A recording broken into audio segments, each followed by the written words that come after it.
Hi everyone, and thank you for still watching my videos. It is Tuesday, which I think is the fifth full day here in Israel-Palestine. We stayed overnight in Nazareth last night and we're exploring the other side of Lake Galilee today.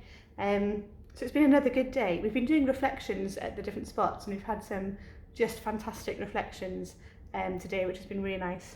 We started off by going to Kursi, K-U-R-S-I, Kursi National Park, which is where they think Jesus drove out the demons from the Gerasene demoniac into the herd of pigs, and it was really interesting.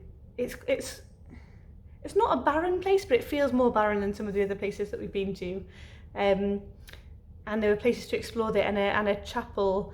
I think it was another 4th century chapel up on the hill, where they might have built it to remember that sort of happening.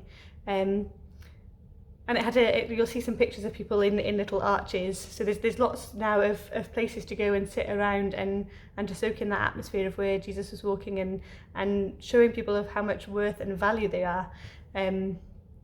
I'd always wondered about the whole pigs thing with it being Jewish. But it turns out in the time of Jesus, what we think, again, all of this is what we think, on the close side of Lake Galilee where we were yesterday, that was incredibly Jewish, and actually on the far side, on the other, when in the Bible it says the other side of the lake, actually it wasn't very religious, it was quite pagan, and they didn't keep as strict rules as the Jewish people did, which kind of explains why they might have been keeping lots of pigs. So we went from there to Bethsaida. And what you'll see in the pictures of Bethsaida is just lots of piles of stones. It was quite hard to interpret what they were, but a lot of the stones are from the 1st century or earlier, and it shows the gateways into the village where you sort of have to go in one bit and then turn again, so that if the city was being attacked, the people attacking would lose momentum if they were riding on horses and things. So that was really interesting.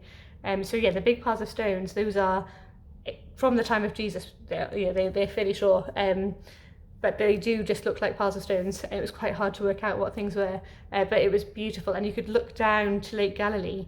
And one of the things that we did was think about Jesus' journey through the Testament, and Rod, who is amazing. If you ever come to Israel, you need Rod Ice because he knows everything. He gave us a sheet showing that in both Mark and Luke, there are narratives that come through where Jesus goes to Bethsaida first. So in Mark, he heals the blind man and then goes to Caesarea Philippi, and we could look up towards Caesarea Philippi, and the third place we went to was there, and then went to the Mount of Transfiguration, which we're visiting tomorrow. And in Luke, it's the same. He started off in Bethsaida. It doesn't talk about the same miracle, it talks about different things, but he started off there and went up to Caesarea Philippi and then to the Transfiguration. So it was great to sort of see that journey that Jesus would have made. So yeah, we did those, and then we went up to Caesarea Philippi, and when we got there, we went to it's called the Magdala Pilgrim Centre, and it is this beautiful, luxurious, it's just a lovely place where people go and worship. So there's lots of little side chapels and then one big chapel, and at the end of it you'll see there's a boat made to look like one of the boats that Jesus might have been on, with a cross coming off it, and that serves as the altar table when you're serving Eucharist, and it just looks out over the Sea of Galilee. So we went in there and we had a lovely service, and there's a fantastic under the chapel. So we went downstairs to a chapel, and you'll see there's a picture of on the wall, a mural on the wall of the lady reaching out to touch Jesus' cloak, and there's a spark. It's a beautiful mural, but the stones there were all taken from a market street that was around definitely before Jesus would definitely have walked on it, because it was there just before he was around. So they might have been I think they were brought across from the market into the chapel to make the floor of the chapel. So that was really exciting. And then we went and waded in Lake Galilee. And I asked, is this something that Jesus would have done? And the answer is like 98.9% definitely. This is exactly what we'd have done on his journey from Nazareth as soon as he got here. Because why wouldn't you? He definitely was on that beach, and it would have been hot. So it was amazing to go in and do something that Jesus would have done. So that was great.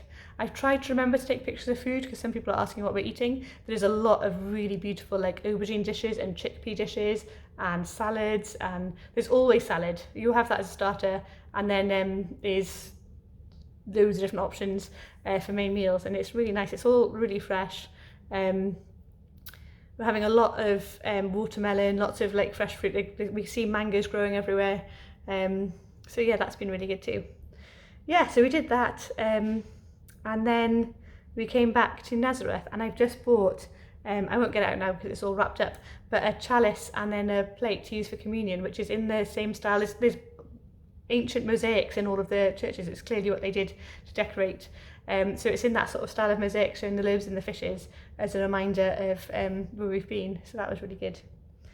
Yeah, so that's it for today. It's having the Eucharist looking out over Galilee, that was special. I felt, yeah, it was really, really special. So yeah, we'll put the pictures on and see you again soon. Bye.